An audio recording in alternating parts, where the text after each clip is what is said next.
합니다. 사랑합니다. 하나님이 하시면 무엇인지 다 이루어집니다. 하나님 좋습니다. 감사합니다. 사랑합니다. 하나님이 하시면 무엇인지 다 이루어집니다. 하나님 좋습니다. 감사합니다. 사랑합니다. 하나님이 하시면 무엇인지 다 이루어집니다. 아멘. 하나님께 영광의 박수를 드리겠습니다. 우리는 복음에 대해 주제를 나누고 있습니다. 오늘은 그 5번째 시간, 마지막 시간입니다. 복음은 좋은 소식입니다. 죽음에서 생명으로 옮겨주신 은혜입니다. 구원이라고 하죠. 따라서 진정한 복음, 진정한 구원을 받은 사람은 반드시 변화된 삶을 살아갑니다. 복음이라는 것은 예수님께서 이 땅에 오셔서 하나님 나라로 선포하셨습니다. 그래서 각자 가진 상황과 형편이 모두가 다르기 때문에 예수님이 선포하신 복음을 내가 받아들인다면, 인격적인 만남으로 받아들인다면 각양각처의 모습으로 그 복음에 대해 반응할 것입니다. 바울도 그랬습니다. 우리가 나눈 5번의 이 복음에 대한 이야기는 바울이 받은 복음에 대해서 하나님 나라 복음, 예수 그리스도의 복음을 전하게 된 것이죠. 이 복음을 제대로 받은 사람이라면 반드시 그의 삶은 변화되게 되어 있습니다. 진짜 복음이라면, 정말 인격적으로 예수님을 만났다면 그 하나님 나라의 복음이 얼마나 귀한 것인지 내 마음속으로 깊이 깨달아지고 그것이 새겨졌다면 우리의 삶은 반드시 변할 수밖에 없다는 것이죠. 바울은 이 복음에 대해서 여러 가지 그림 언어로 표현했습니다. 여러 가지가 있지만 우리는 첫 번째 속죄라는 단어를 통해서 살펴봤습니다.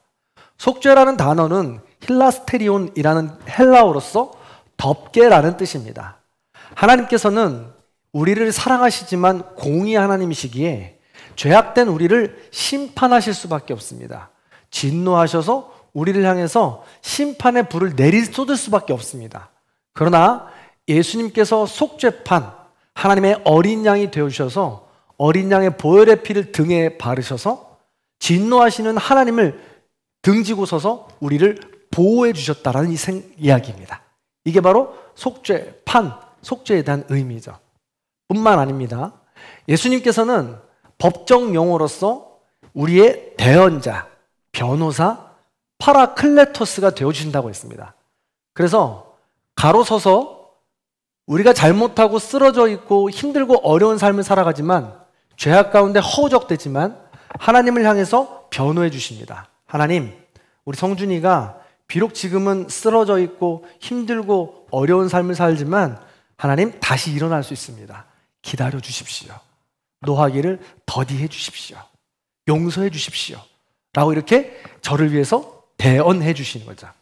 그러면 하나님께서는 이 예수님의 대언을 받으셔서 그래, 의롭다 내가 칭하마 하면서 의롭다는 칭함을 받게 되는 것이죠. 이게 바로 칭의이라고 했습니다. 여러 가지 다른 바울의 복음에 대한 설명이 있습니다. 속량, 화평, 입양, 피조물, 새 피조물 이런 단어들이 있는데 이런 것들이 다 복음을 설명하고 있는 단어들인 것이죠. 칭의라는 것은 그렇게 의롭다 칭함을 받는 것이라 했습니다. 그런데 우리가 지지난 시간을 생각해 보면 이 칭의라는 것은 과거에 일회적으로 내가 한 번 의롭다 칭함을 받는 것으로 끝나는 것이 아니라고 했습니다. 과거의 이례적인 이슈가 아니라 이 칭의를 받은 사람은 미래에 대한 심판 가운데 완전한 칭의를 이룰 때까지 그 심판 가운데 가야 한다고 했죠. 그러므로 미래까지 가기 위해서는 반드시 현재를 거쳐야 하는 것입니다.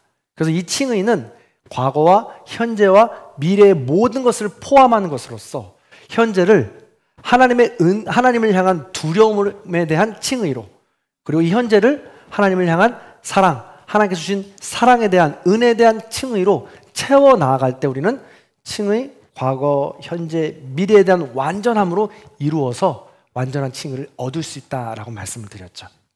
이것을 복음의 구원의 여정이라고 표현합니다. 복음의 여정, 구원의 여정, 혹은 구원의 서정이라고 하죠. 그래서 교회를 오래 다니신 분들은 이 일련의 과정들을 많이 들어보셨을 겁니다. 구원의 과정입니다. 서정입니다. 칭의, 성화, 영화입니다. 이 오래 다니신 분들은 들어보셨어야 합니다. 이런 과정들이 교리적으로 우리가 배우고 있는 과정들이니까요. 자, 그렇다면 이것을 구체적으로 보여준 대표적인 본문이 바로 오늘 본문입니다. 자, 29절, 30절을 눈으로 보시면 첫 번째 29절 보니까 미리 아신 자들을 미리 정하셨으니 라고 표현되죠. 30절을 볼까요? 보면 미리 정하신 그들을 또한 부르시고 의롭다 하시고 영화롭게 하셨다고 그랬습니다.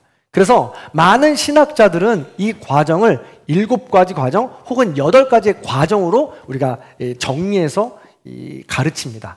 사람들은 이렇게 정리해서 구분해서 받는 걸 편애하고 받고 싶어 하기 때문에 그렇습니다. 그래서 미리 알아서 불렀다라고 했을 때는 예정, 우리는 모두가 하나님께서 미리 택하여서 부르신 백성이라는 겁니다. 택해 놓으셨다는 거예요. 그래서 예정하셨다는 것이고 그 예정하신 사람을 부르시는 것이고 거듭나서 우리가 회심을 하면 그때 비로소 의롭다 칭함을 받는 것이고 성화의 과정을 거쳐서 영화의 단계에 이르게 된다라는 것입니다. 이 과정을 그냥 우리는 세 과정으로 압축합니다. 칭의, 성화, 영화로 간단하게 부르게 되죠. 나중에 언제 기회가 되면 이 7가지, 8가지 과정을 함께 나누어 봤으면 좋겠습니다. 그런데 기억하실 것은 제가 누누이 말씀을 드리지만 이것이 일련의 과정들이고 순서들이긴 하지만 이것이 무 자르듯이 나는 지금 이쯤에 와 있어, 나는 지금 이 과정에 있어 라고 이야기할 수 없다는 것입니다. 이게 구원의 과정과 여정으로서 순서들이지만 늘 이 과거, 현재, 미래가 복합적으로 이루어져서 이 모든 순서들이 우리의 삶에 다양하게 일어나기 때문에 그렇습니다. 그래서 이것을 순서라고 보기보다는 다양한 측면으로 보는 것이 굉장히 건강한 모습입니다. 그래서 우리의 삶에서 이 모든 고리들이 예를 들면 이렇게 동그랗게 굴어가면서 타원형으로 걸어간다라고 생각하시면 좀 이해가 빠를 것 같습니다. 모든 것들을 경험하면서 가니까요. 그래서 나는 지금 이 과정 가운데 어떤 과정을 지금 겪고 있는 것인가, 어떠한 측면을 내가 지금 맛보고 있는 것인가 라는 측면으로 우리가 이해를 하면 더 좋겠다라는 것이죠. 그래서 성화라는 단어는 거룩해지다라는 뜻입니다. 성품과 도덕적으로 우리의 삶이 변화된다라는 것이죠. 영화라는 단어는 영광이라는 단어와 연결이 되어 있습니다. 완전한 영광은 하나님께 있죠. 사라지지 않는 영광은 하나님과 단어와 관련된 것입니다. 그래서 보통 하나님을 지칭할 때 사용하는데 영화는 하나님의 영광에 참여하는 것, 그 영광의 기쁨에 맛볼 수 있는 것, 그 하나님을 나의 하나님으로 정말 나의 인격적인 분으로 만나가고 알아가는 것, 내 하나님을 여겨지는 것, 이것이 바로 이제 영화의 과정이다라는 것입니다. 이 성화와 영화가 우리의 삶에서 동시다발적으로 일어나고 있다는 사실을 반드시 기억하시기 바랍니다. 자, 이 내용을 머리에 기억하시고 어떻게 그럴 수가 있는가 우리 함께 말씀을 통해서 알아보겠습니다.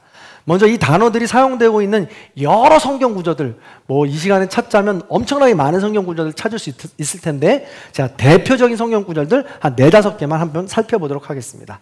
먼저 고린도전서 1장 2절의 말씀입니다. 자, 한번 같이 읽어볼까요? 시작! 고린도에 있는 하나님의 교회 곧 그리스도 예수 안에서 거룩하여지고 성도라 부르심을 받은 자들과. 아멘. 여기서 성도라고 하는 단어가 하기오스라는 단어로서 이 거룩한 혹은 거룩하여 거룩하다라는 단어로 이렇게 형용사나 명사로 헬라어도 조금씩 바뀌는데요. 이렇게 쓸 수가 있습니다.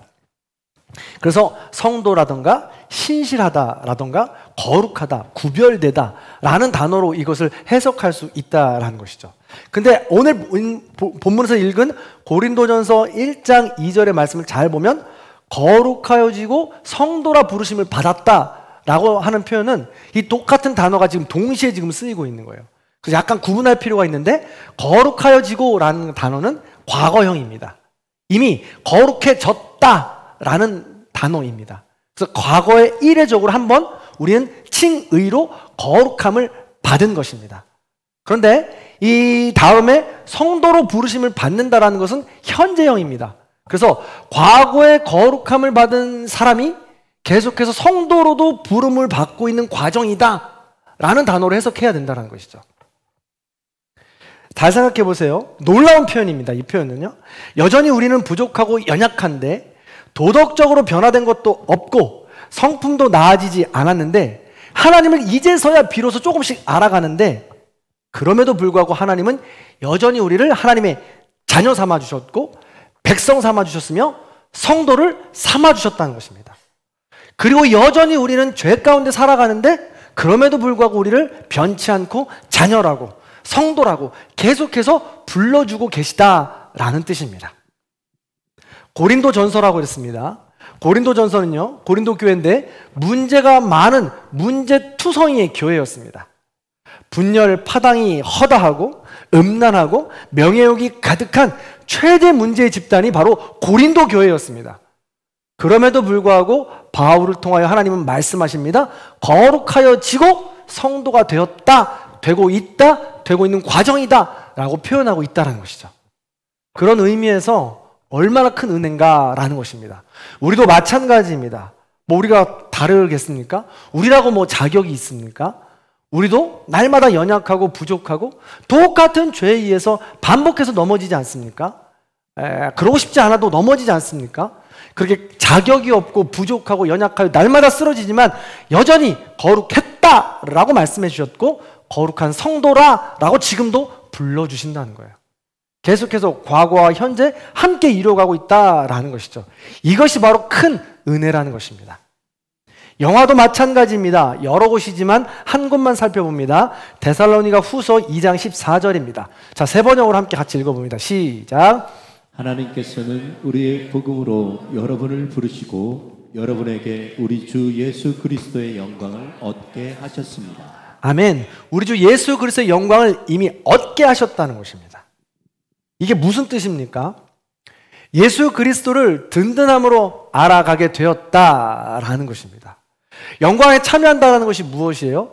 나와 가까운 사람일수록 그 사람이 영광받고 영화된다면 나도 그 기쁨을 함께 누릴 수 있잖아요. 생각해 보세요. 내 자녀가 사법고시에 합격했어요. 내 자녀가 금메달을 땄습니다. 그러면 우리 마을에 크게 프랜카드가 붙겠죠. 오, 내 아들이, 내 딸이 사법고시에 금메달에, 그럼 그 영광을 내가 받는 거예요. 그 영광을 함께 누리는 거 아니겠습니까? 이런 거죠. 또 가령 예를 들면 이런 것입니다.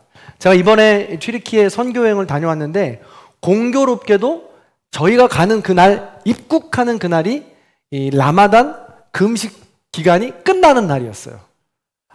무슬림 우리 가지신 분들은요, 한 달 동안에 금식 기간을 갔는데 그게 바로 딱 그때였어요. 이게 날마다 바뀝니다. 해마다 바뀌어요. 그 날이 우리 뭐 부활절처럼 말이죠. 근데 이게 무슨 날이냐면 가난하고 힘든 사람들의 아픔을 함께 동참하고자 하는 의미에서 한 달 동안 새벽 6시부터 오후 6시까지 금식을 합니다. 그리고 이 기간 동안에 무슬림들은 알라에 대한 믿음을 견고케 하고자 금식을 한다는 것이죠. 그런데 이 튀르키의 90%에서 95%가 무슬림이에요. 그러니까 전 국민이 한 달 동안 금식했다고 생각하면 됩니다. 근데 저희가 들어가는 날이 그 금식 기간이 끝나는 날이에요. 금식 기간이 끝나면 한 달 동안 그렇게 굶었으면 여러분들은 제일 먼저 뭘 하시겠습니까? 먹어야 되잖아요. 그분들은 이제 그 낮 기간 동안에만 금식했기 때문에 사실은 보양식도 필요 없을 것 같아요. 어쨌든 무조건 먹어야 되고 명절 기간처럼 쉬는 시간을 갖습니다. 저희가 갔을 때는 많은 곳들이 문을 닫기도 했어요. 근데 다만 이 모든 사람들이 어디로 나오냐면 공원으로 나와요. 국립유적지로 나옵니다. 저희가 가는 곳이 어디예요? 유적지잖아요. 사진 좀 보여주실래요? 가는 곳곳마다 이래요. 그래서 저희가 이스탄불에서 갑바도기아까지는 비행기를 타야 되는데 비행기 시간을 놓칠까봐 굉장히 조마조마해서 다녔던 곳이 바로 이 곳입니다. 제가 지금 동영상으로 찍었는데 보여드리고 싶지만 지금 보여드릴 수가 없어요. 사람이 너무 많아서 신기했던 거죠. 그래서 사실은 이제 일본 사람, 중국 사람, 여러 사람 봐요. 독일 사람, 제가 독일 말도 약간 알아들을 수 있을 것 같아요. 그래서 그 사람은 독일 사람이에요. 예. 스페인 말은 모르기 때문에. 그래도 스페인 사람이 전 세계에 가장 많다니까 스페인 사람도 있었던 것 같고. 그래서 너무 많이 있었던 거죠. 그래서 이렇게 많은 사람들이랑 저희 일행이 다니는데 저희를 보고 계속 많은 사람들이 인사를 해요. 뭐 니하오, 아리가또 막 이래요. 안녕하세요. 그래 그럼 저는 뭐라고 합니까? No China, we are Korean 이렇게 얘기합니다. 그럼 그 사람들이 한국 사람이냐고 아주 반가워서 한국 사람, 우리 한국 사랑해요. I love 한국.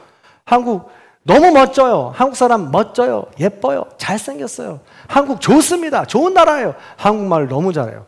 장사하는 사람들은 더 잘해요. 쫀득쫀득 맛있어요. 한 사람 먹고 두 사람 사라져도 몰라요. 너무 말을 잘해요. 지나가는데도 이렇게 말을 잘하는데 정말 어디 상가에 들어가면 한국말로 처음부터 끝까지 가이드 장사를 하더라고요. 그만큼 한국 사람들이 많이 온다라는 이야기이기도 하지만 그 사람들은 한국 사람을 교양 있는 나라, 또 잘 사는 나라, 또 그런 나라라고 생각한다는 것이죠. 뿐만 아니에요. 저희가 가보면 우리가 이스탄불 공항에 도착했잖아요. 근데 이스탄불 공항에 도착하면 약간 착각할 정도예요. 여기가 이스탄불 공항인지 인천국제공항인지 착각할 정도입니다. 그래서 왜 그런 거 했더니 이스탄불 공항이 국제적으로 아주 많은 사람들이 유입하고 있는 공항이기 때문에 새로 지었는데 최근에 새로 지은 거예요. 몇 년 전에. 새로 지었는데 코로나가 터져서 텅텅 비었던 거죠. 근데 왜 인천국제공항을 닮았나 했더니 인천국제공항에 자문을 얻은 거죠. 그래서 우리나라가 많은 도움을 줘서 공항을 짓게 돼서 아주 많이 닮아 있던 거예요. 그뿐만 아닙니다. 터키는 굉장히 신기한 나라인데요. 한쪽은 유럽이고 한쪽은 아시아를 포함하고 있는 나라입니다. 큰 해협을 가로질러서요. 근데 이 큰 해협을 비행기로 다니거나 배로 다녔었는데 이 해협에 다리를 놨어요. 그 다리를 누가 놨게요? 그렇습니다. SK와 현대가 합작해서 이렇게 놓은 거죠. 현수교를 이렇게 놨는데 그 다리를 통하여서 한국의 위상이 굉장히 높아졌다는 겁니다. 로밍을 해서 갔지만 아주 우리나라 와이파이만큼 따라가지 못하고요. 여러 가지 물건들이 있지만 우리나라 물건만큼 좋지를 못해요. 그래서 사실은 살만한 물건이 없다라는 것이죠. 그래서 많은 사람들이 그만큼 한국을 인정하고 한국이 좋은 나라라고 인정하고 어떻게든 한 번 더 보려고 하는 그런 나라 사람이었다라는 것이죠.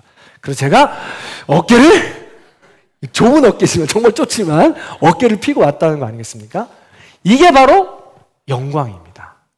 이게 바로 한국 사람이라는 것 하나만으로 영광에 참여한다는 것이죠. 참여하고 있다라는 것입니다. 현재형이라는 것이죠. 이게 바로 영광의 속성이다라는 것입니다. 그걸 제가 설명드리고 싶어서 그랬습니다. 자, 그러니 이 거룩한 자, 성화되는 이 모든 것도 우리가 깨달을 수 있어야 된다라는 것이죠. 이뿐만 아닙니다. 지금 계속해서 말씀을 드리고 있지만 성화와 영화는 이렇게 이루어졌다고 말하기도 하지만 아직 완전히 이루어졌다고 하지는 못한다라는 것이죠. 하나님의 백성이 완전하게 완성이 되는 날, 그날은 반드시 온다는 것입니다. 그래서 한 번 더 찾아볼게요. 성화와 영화의 미래형을 말이죠. 자, 데살로니가전서 3장 13절입니다. 같이 한번 읽어볼까요? 시작. 우리 주 예수께서 그의 모든 성도와 함께 강림하실 때 하나님 우리 아버지 앞에서 거룩함에 흠이 없게 하시기를 원하노라. 아멘. 바울은 말합니다. 예수님께서 다시 오실 때 거룩함에 흠이 없게 해주길 바란다. 거룩함에 흠이 없게 성화죠. 예수님이 다시 오시는 날 완성이 된다는 것입니다. 미래형인 것이죠. 뿐만 아닙니다. 영광도 마찬가지예요. 빌립보서 3장 21절을 보면 우리의 낮은 몸을 자기 영광의 몸의 형체와 같이 변화되게 하시리라 라고 표현하고 있습니다. 자기 영광의 몸은 부활하신 예수님의 몸을 이야기합니다. 예수님께서 다시 오실 때 그 영광의 몸에 우리가 함께 참여하게 된다는 것이죠. 혹자는 이야기합니다. 우리가 이 땅에서 이 육체는 사라져서 없어져서 땅으로 흙으로 사라져버리는 거 아니냐라고 이야기하죠. 근데 분명히 성경은 이야기하고 있습니다. 신령한 몸으로 변화될 것이라고 이야기하고 있죠. 물론 어떠한 모양으로 어떠한 모습으로 변화될지는 아무도 모릅니다. 단 반드시 신령한 몸으로 변화되어서 너와 내가 누구였는지 분명한 정체성은 영화로운 그 자리에서도 맛볼 수 있게 된다는 것입니다. 하늘나라에 가서 영화로운 그 순간에 가서 장성준입니다 라는 것을 그런 신령한 몸을 통해서 우리는 알 수 있게 된다는 것이죠. 그 영화를 맛볼 수 있게 된다라는 것입니다. 그렇습니다. 이렇게 해서 영화와 성화가 미래에 완성된 그곳까지 우리는 모두 함께 가야 된다는 것이죠. 그렇다면 주님 다시 오실 때 그 완벽한 성화와 완벽한 영화를 이루게 된다면 지금 우리가 살고 있는 이 중간 시대를 어떻게 살아야 할까요? 로마서 6장 19절에는 이렇게 기록합니다. 이제는 너희 지체를 의에게 종으로 내주어 거룩함에 이르라 라고 이야기합니다. 거룩함에 이루어 가라고 이 표현이 바울이 쓴 표현 중에선 여러 군데 나옵니다. 빌립보서에서도 거룩함에 이루어 가라 라는 표현이 나오죠. 우리 성화를 계속해서 이루어 가야 된다라고 이야기하는 겁니다. 과거의 옛된 죄된 종의 모습을 모두 벗어버리고 거룩함으로 나아가는 것이죠. 영화도 마찬가지입니다. 고린도전서 3장 18절 세 번역으로 있습니다. 너울을 벗어버리고 우리는 주님과 같은 모습으로 변화하여 점점 더 큰 영광에 이르게 됩니다 라고 합니다. 너울을 벗어버리고 아주 선명한 모습으로 예수 그리스도를, 우리 하나님을 점점점 완전하게 닮아가게 된다는 것이죠. 그래서 완벽한 영화를 이룰 때 내가 예수님인지 내가 장성준인지 구분을 못할 정도로 그 완벽한 영화의 자리에 이르게 된다는 것입니다. 그 자리까지 우리가 이룰 수 있도록 날마다 영화와 성화의 간절한 마음으로 엎드려 따라가야 된다는 것이죠. 이 말씀을 믿으십니까? 감사합니다. 네, 그렇다면 우리는 매년 예수님을 지금 닮아가고 계신 겁니다. 여러분, 이런 믿음을 가지고 있는 성도라면 이 땅에 매여 살지 않을 수 있습니다. 고난과 역경에 일희일비하지 않을 수 있습니다. 관계와 소소한 일상에서 노발대발하지 않을 수 있습니다. 어떻게 해서든 내가 이겨보고자 하는, 억울한 것은 어떻게든 갚아보려고 하는 아둥바둥하는 모습을 버릴 수 있다라는 것이죠. 지난 수요일에 우리 전도사님이 말씀했습니다. 우리의 생활, 신앙은요, 신앙생활이냐 생활신앙이냐 돌아보아야 된다는 것이죠. 그냥 형식적인 신앙생활에서 그치는 것이 아니라 생활신앙으로 우리의 삶에서 성화와 영화의 삶이 우리의 삶으로 드러나야 된다는 것입니다. 1년, 2년을 말씀하지 않습니다. 그냥 5년에서 10년 뒤에 우리 과거의 삶을 한번 돌아보시지요. 어떻습니까? 성화의 삶, 영화의 삶을 살아가고 계십니까? 모르긴 몰라도 우린 조금씩 그 삶을 향해서 걸어가고 있노라면 앞으로 나머지 5년의 시간 동안 우린 더 크게 변화될 것입니다. 그 삶을 우리는 꿈꾸는 것이죠. 그래서 한 걸음 한 걸음 주님께로 걸어가는 것입니다. 그렇다면 성화와 영화를 누리는 이 그리스도의 삶은 어떻게 변화해야 될까요? 어떤 것을 누리며 살아야 될까요? 라는 것입니다. 간단하게 세 가지를 한번 살펴보도록 하겠습니다. 첫 번째로 하나님의 사랑에 반응하는 삶입니다. 생각해 보시기 바랍니다.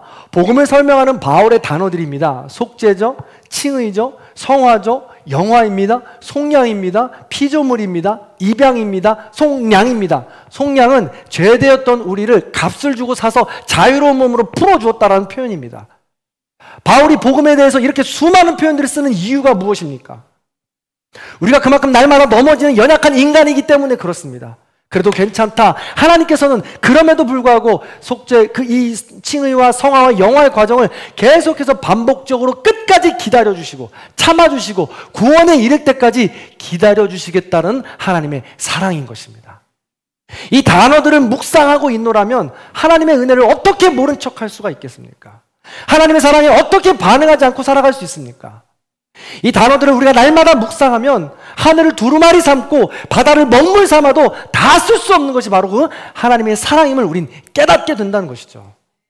그렇게 될 때 우리가 반응하지 않는 삶을 살아가지 못할 이유가 없다라는 것입니다. 우리가 교회 청소를 왜 합니까? 교사를 왜 해요? 꽃꽂이를 왜 합니까? 우리가 맡겨진 방송실에서 왜 이런 사역들 합니까? 찬양단을 왜 하죠? 갖가지 봉사들을 왜 합니까? 하나님께로부터 받은 사랑이 크기 때문에 사랑의 수고로 반응하는 겁니다. 다만 이 과정들 속에서 우리가 실족하기도 하고 실망하기도 하기 때문에 넘어지기도 하는 것이죠. 그래서 만약에 하나님께서 주신 사랑에 반응하지 않고 이 봉사와 수고와 헌신들을 한다면 나의 명예를 위해서 하는 것이기 때문에 반드시 넘어질 수밖에 없습니다. 실족할 수밖에 없습니다. 못할 수밖에 없죠. 묵묵하게 끝까지 그 일을 감당하는 분들은 하나님의 사랑에 반응하고 있는 것이죠. 그게 진짜 복음이고 그게 진짜 구원받은 구원받은 자의 삶의 모습이라는 것입니다. 우리 선교부에서 지금 각각 우리가 후원하고 있는 교회들을 살피고 있고 반찬 봉사를 좀 하고 있습니다. 반찬 봉사를 하는 것이 제가 교회를 있었던 교회마다 했던 사역인데 이것만큼 어려운 게 없어요. 꾸준하게 하기가 너무 어렵습니다. 근데 이 사역을 시작했어요. 여신도 합력해서 지금 이 사역을 하고 있는데 이 사역을 하던 보니까 얼마 지나지 않았지만 듣자 하니까 그 반찬 봉사로 받는 분들이 지금 감사해야 한다는 거예요. 처음엔 좀 불편하고 우리 집에 오는 것이 청소도 안 했는데 그랬는데 몇 주 이렇게 받다 보니까 외로운 나를 찾아와 주는 것이 또 그 사람들이 오니까 집을 그래도 조금이라도 정리를 해보는 것이 살만한 이유와 여유가 생긴다는 것이죠. 이게 바로 진짜 사랑과 복음의 전달이고 사랑받은 자들의 모습이라는 것입니다. 두 번째입니다. 두 번째, 하나님의 시험에 훈련하는 삶입니다. 여러분, 사람의 본성은 악합니다. 칭의, 성화, 영화 이 모든 과정을 계속해서 쓰러지지만 다시 일어나는 훈련이라고 생각한다면 좌절하지 않습니다. 자책하는 것으로 무너져 있지 않는다는 거예요. 자책해서 무너져 있어. 나는 안 돼. 나 그렇지. 하고 끝까지 무너져 있는 사람은 사실은 교만한 사람이에요. 하나님께서 괜찮다는데 왜 거기에 머물러 있습니까? 자꾸. 나오라는데 말이죠. 그래서 훈련하는 삶으로 여기고 다시 일어나면 된다는 거예요. 우리에게 큰 사건, 사고, 고난, 역경만이 훈련이 아닙니다. 일상 속에서 모든 것이 훈련이죠. 그래서 일상 속에서 우리의 마음을 돌아보는 훈련이 필요합니다. 사고가 났을 때나 당황스러운 일이 있을 때나 화가 날 때나 연습하십시오. 노하기를 더디하라고 그랬습니다. 말하기를 더디하라고 그랬습니다. 듣기를 속히 하라고 그랬죠. 이런 말씀들을 계속해서 마음판에 새기고 제3자 입장에서 한 걸음 뒤로 물러나서 볼 수 있을 정도가 되면 10보 떨어져 보고 5보 떨어져 보고 15보 떨어져 보면 훈련이 되면 우린 그만큼 성화와 영화의 과정에 가까이 다가가고 있는 것이고 맛보게 된다라는 것입니다. 생활 패턴도 훈련입니다. 여러분, 주일을 준비하실 때 부탁드립니다. 주일을 준비하시는 많은 분들이 여유가 있어서 토요일 날 밤 12시, 1시, 2시까지 안 주무시는 분들이 있습니다. 그래서 그러면서 주일을 온다라는 건 불가능해요. 토요일 날 어마어마하게 모든 에너지를 다 쏟고 주일을 준비한다는 건 어렵다는 것입니다. 교회에 와서 예배 드리기가 엄청 어려워요. 그렇기 때문에 우리 모든 생활 패턴의 중점이 어디 있느냐? 이것도 훈련이라는 것이죠. 칭의, 성화, 영화 이 모든 것도 훈련이라는 것입니다. 여러분, 우리가 다로말 통독을 왜 합니까? 다로말 암송을 왜 하죠? 이것 또한 훈련이라는 거예요. 이런 과정들을 우리가 되씹어서 곱씹어서 천천히 한 걸음 한 걸음 나아갈 때 우린 그만큼 칭의와 성화와 영화를 깊이 맛볼 수 있게 된다는 것입니다. 이 훈련의 삶은 세 번째 삶과 연결이 됩니다. 세 번째로 사랑의 수고로 공동체를 이루는 삶입니다. 바울도 그랬지만 예수님도 그랬습니다. 이 공동체를 계속해서 강조합니다. 앞으로도 바울의 말씀을 나눌 때는 우리라는 단어와 이 선교적인 단어들이 얼마나 많이 쓰이는지 모릅니다. 바울이 가는 곳곳마다 집사를 세웠고 감독자를 세웠습니다. 공동체를 이루어서 그 공동체가 하나 되게 일어나라고 사람들을 세워나갔습니다. 사랑의 수고로 이루어지는 이 선교 공동체, 교회가 반드시 필요하다는 것이죠. 물론 교회입니다. 연약한 사람들이 모였습니다. 그러니 당연히 문제가 있죠. 갈등이 있죠. 고난이 왜 없겠습니까? 그러니까 교회입니다.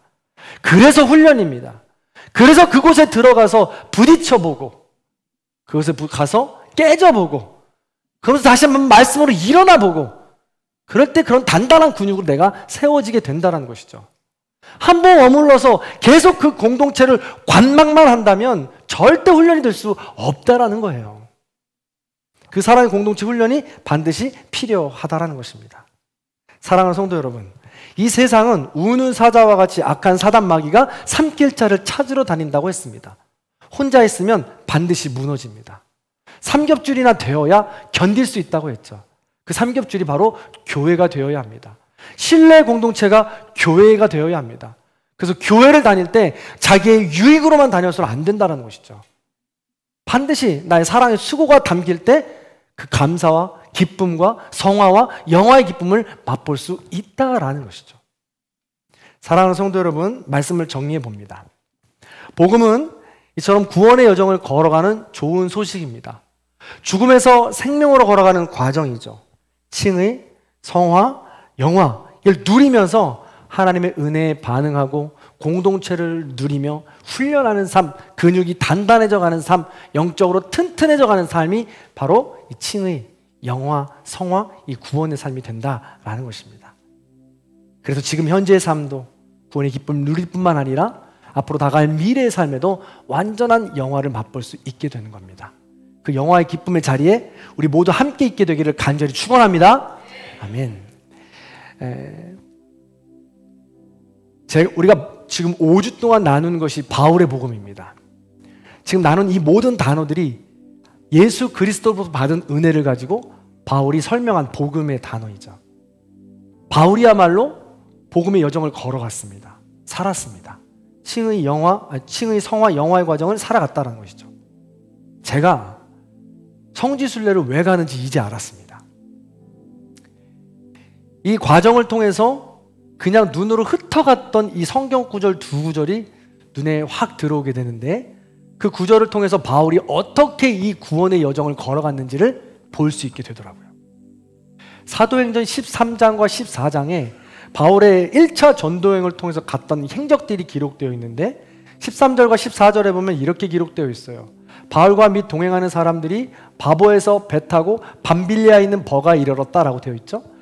제일 밑에 있는 곳이 바보라는 섬입니다. 저 섬에서 배를 타고 제일 위쪽으로 지금 왼쪽 위쪽으로 올라갑니다. 저가 바로 이 버가라는 곳이죠. 저 버가라는 곳에 도착해가지고 저기서 복음을 전해도 돼요. 근데 저곳이 베드로가 1차적으로 복음을 전하고 갔던 곳입니다. 그러다 보니까 바울은 복음이 이미 전해진 곳이니까 아예 복음을 듣지 않았던 곳으로 내가 가야겠다 해서 떠난 곳이 비시디아 안디옥입니다. 바로 위쪽이죠. 다음 장 보실까요? 14절을 보시면 그들은 버가에서 떠나가 비시디아 안디옥에 이르러 저 안식일의 회당, 제가 저기 간 것이죠. 여러분들에게 선교 편지 썼던 곳이 바로 저기예요. 회당에 들어가 앉으니라. 유대인들에게 설교했던 곳입니다. 근데 저 과정이 제가 13절과 14절을 평소에 읽을 땐 그냥 읽는 거예요. 아무렇지도 않게 읽는 거죠. 그런데 바울의 여정을 생각하고 그 길을 함께 걸어가니까 말도 안 되는 여정이에요. 저 같았으면요, 버가에 머물러서 조금이라도 복음을 전하기 쉬운 사람들에게 전했을 것 같아요. 그런데 저 버가에서 비시디아 안디옥으로 떠날 때가 겨울이 다가올 때예요. 그럼 저 같으면요, 겨울 지나고 가면 되지 하고 멈췄을 것 같아요. 근데 바울은 두 가지 다 엎어요. 아무도 복음을 듣지 않는 곳이 있으니까 내가 지금 가야 돼.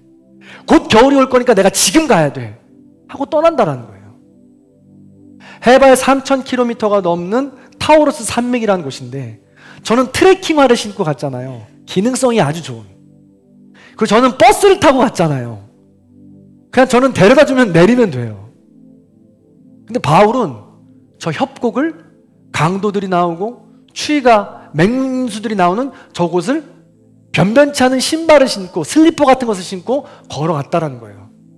어떤 협곡이냐 한번 보여주시겠어요? 사진을? 저런 곳이에요. 저런 곳을 바울이 그냥 지나갔더라고요. 다음 사진도 보여주실래요? 저런 곳이에요. 저 뒤에 가운데 지금 길을 걸어가는 검은 점 2개 보이십니까?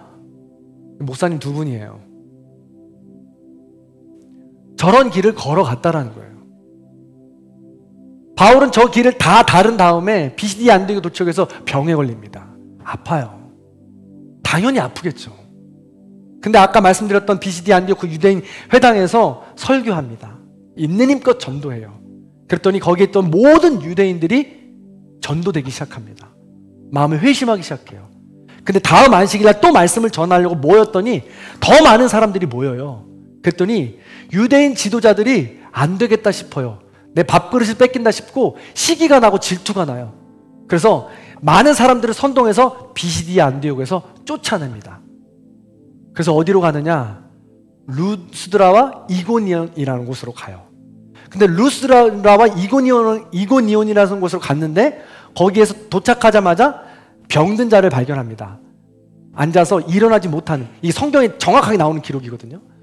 근데 이 앉아서 병든 자가 믿음 있는 것을 발견하고 그 자리에서 일으켜 세워줘요. 기적을 보여주는 거죠.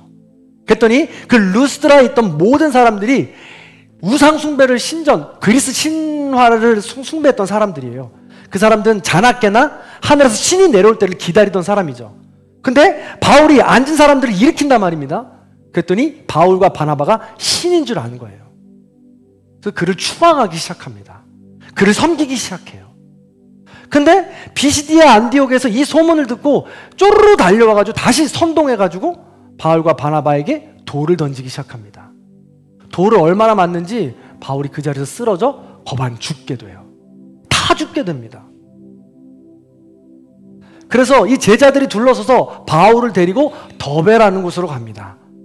더베라는 곳은 그나마 다행입니다. 사도행전 14장에 나오는데 그곳에서 복음을 전할 때 많은 이들이 회심하게 되고 그곳에 많은 사람들로부터 사랑을 받아요. 그래서 건강도 회복합니다. 모든 것을 다 회복한 다음에 1차 전도여행을 마치려고 해요. 그래서 제일 오른쪽에 있는 이제 수리아 안디옥, 바울을 보낸 곳으로 돌아가려고 바나바와 말을 맞춥니다. 그런데 저 길이 육로로 가면 400km면 가요. 근데 웬일인지 바울과 바나바는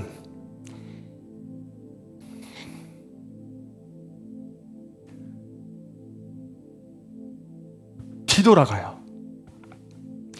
자기가 1차 전도여행으로 걸어왔던 그 길을 다시 되돌아간다고요. 그래서 더베에서 이고니온으로, 루스드라로, 비시디아 안디옥으로, 그리고 버가로, 그리고 다시 바보로, 그리고 배를 타고 다시 수리아 안디옥으로 간다는 것입니다. 왜 그랬을까요? 왜 그랬을까요? 저 같으면요, 나를 그렇게 좋다고 추앙했던 사람, 배신해서 돌 던지는 사람, 그들을 향해서는 다시 안 갈 것 같아요. 가고 싶지 않을 것 같아요. 그곳을 향해서는 절도 하고 싶지 않을 것 같아요. 근데 바울이 뭐라고 하냐면, 바울이 고백이 그들이 내가 예수 그리스도의 복음으로 다시 살아난 것을 보여주어야 한다라고 얘기합니다. 그리고 내가 복음을 전했던 그들이, 믿음이 연약한 이방인들이 쓰러지지 않고 그 믿음을 받고 복음을 받고 다시 일어서야 된다라는 믿음을 가지고 그들을 향해서 다시 돌아갔다라는 거예요. 400km의 육로로면 가면 되는데 1200km나 되는 3배가 넘는 길을 다시 되돌아간다라는 거예요. 이것이야말로 구원을 받은 사람의 삶이 아니겠습니까? 진짜 복음을 받은 사람의 삶이 아니겠습니까? 정말 말씀 앞에서 순종하는 자의 삶이 아니겠습니까? 바울은 그렇게 돌아가면서 수많은 사람들을 만나고 다시 한 번 더 복음으로 거기에 있는 사람들을 세우게 되는 것이죠. 제가 이 말씀들을 그냥 읽었더라면 이렇게 감동으로 오지 않았을 것 같아요. 근데 그 현장에 가서 그 길들을 걸었다고 생각하니까 마음에 확 와닿더라고요. 여러분은 복음의 삶을, 복음의 여정, 구원의 여정을 어떻게 걸어가고 계십니까? 칭의와 성화와 영화의 걸음을 어떻게 걸어가고 계십니까? 우리에게 주시는 말씀을 얼마나 나의 말씀으로 받고 얼마나 겸손하게 순종하며 우리의 삶으로 드러내고 계십니까? 조금이라도 억울하고 싶어 하지 않아서 아둥바둥하지 않습니까? 조금이라도 손해보고 싶지 않아서 노발대발하지 않습니까? 그런 삶을 우리는 살아가고 있다는 것이죠. 부디 오늘 말씀을 기억하시면서 복음에 대한 이 여정, 진짜 복음에 대한 것을 마음판에 새기시고 우리의 구원의 여정을 다시 한번 되짚어 볼 수 있는, 전 소망이 생겼어요. 바울을 보고 싶어졌어요. 한 번도 이런 소망을 가져본 적이 없어요. 이런 길을 걸어가서 그렇게 믿음을 남겨줬기 때문에 지구 반대편에 있는 33시간의 비행기 타고 와야 되는 내가 바울을 통해서 그 복음을 듣고 복음의 여정을 나도 걸어가고 있구나. 고맙습니다. 만나보고 싶어졌어요. 마지막 영화 주님 다시 오실 때 저는 만나보고 싶어졌어요. 그래서 한번 조금 더 걸어보려고 합니다. 여러분도 그 복음의 여정을 한 번 더 결단하시고 말씀 앞에 순종으로 나아가시는 귀한 삶이 되길 간절히 소망합니다. 그 말씀을 담아서 우리 이 찬양 함께 고백하겠습니다.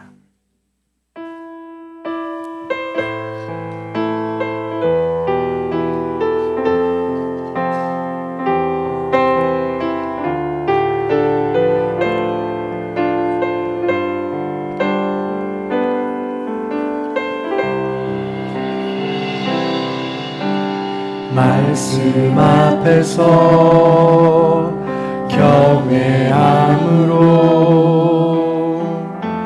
주께 홀로 섭니다. 생명의 말씀 읽고 순종해 주를 예배합니다. 기록된 말씀 이미 있어서 진리로 우리 거룩게 하며 거룩한 말씀 세세 영원히 복음이 되어 말씀하시네. 하나님 말씀에 두려워 떠는 자 그 말씀에 생명을 거는 자 한 사람 찾으시는 주님의 약속을 믿어 하나님 말씀 명에 넣는 자 순종하며 주 따라가는 자 영원한 하나님 나라 이뤄갈 주의 교회로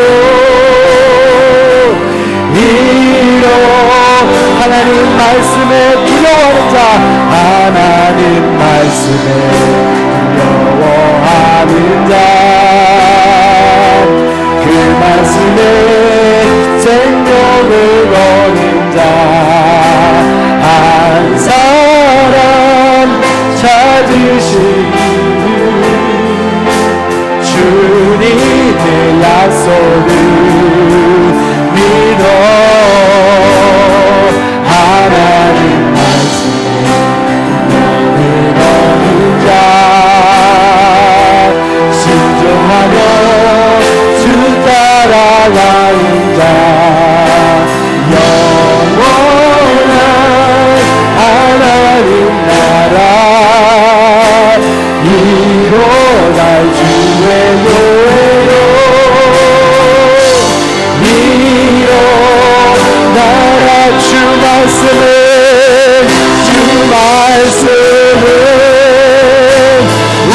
우리를 구원해 이른 지혜이니 목숨과 내 뜻 다해 그 말씀에 복종하라 하나님 말씀에 두려웠던 자 그 말씀에 생명을 거는 자 한 사람 찾으시는 주님의 약속을 믿어 하나님 말씀에 명을 거는 자 순종하며 주 따라가는 자 영원한 하나님 나라 이뤄갈 주의 교회로 우리 두 손 들고 마지막 한 번만 더 찬양합니다. 하나님 말씀에 두려워 떠는 자 하나님 말씀에 두려워 떠는 자 그 말씀에 생명을 거는 자 사랑 찾으신 주님의 약속을 믿어 하나님 말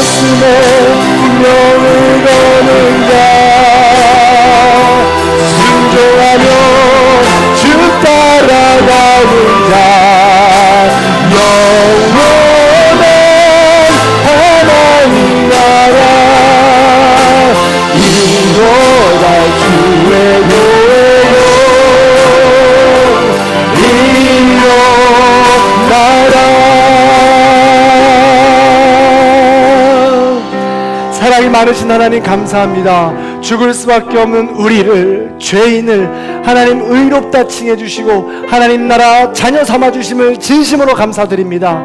그 은혜를 잊지 않게 하여 주시옵소서. 그 은혜가 얼마나 큰 것인지, 얼마나 귀한 것인지 우리 마음판에 깨닫게 하여 주시옵소서.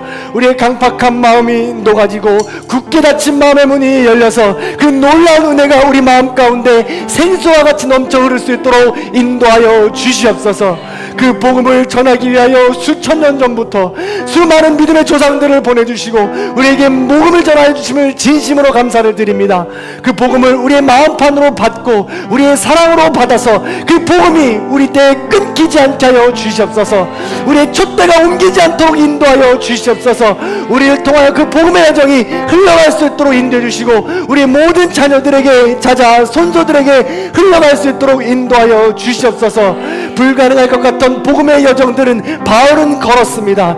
배신과 아픔의 그 모든 여정들을 사랑으로 덮어주며 걸었습니다. 우리도 그 길을 함께 걸어갈 수 있도록 인도해 주시고 말씀 앞에서 겸손하게 순종하며 하나님의 뜻을 순종하며 나아갈 수 있는 우리 모두의 삶이 될 수 있도록 인도하여 주시옵소서. 우리 모든 성도님들 복음의 삶을 살아가기에 힘들고 어려운 과정 중에 있습니다.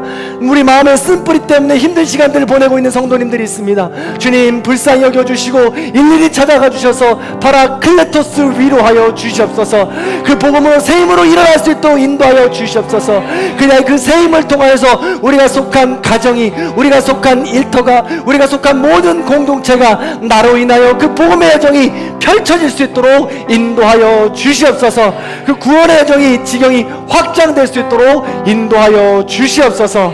바울의 여정 우리가 함께 걸어갈 수 있도록 인도해 주시고 마지막 주님이 다시 오실 때 완성되는 그 여호와의 여정에 그 바울을, 모세를, 다윗을, 엘리야를 우리가 함께 만날 수 있는 은총을 허락하여 주시옵소서.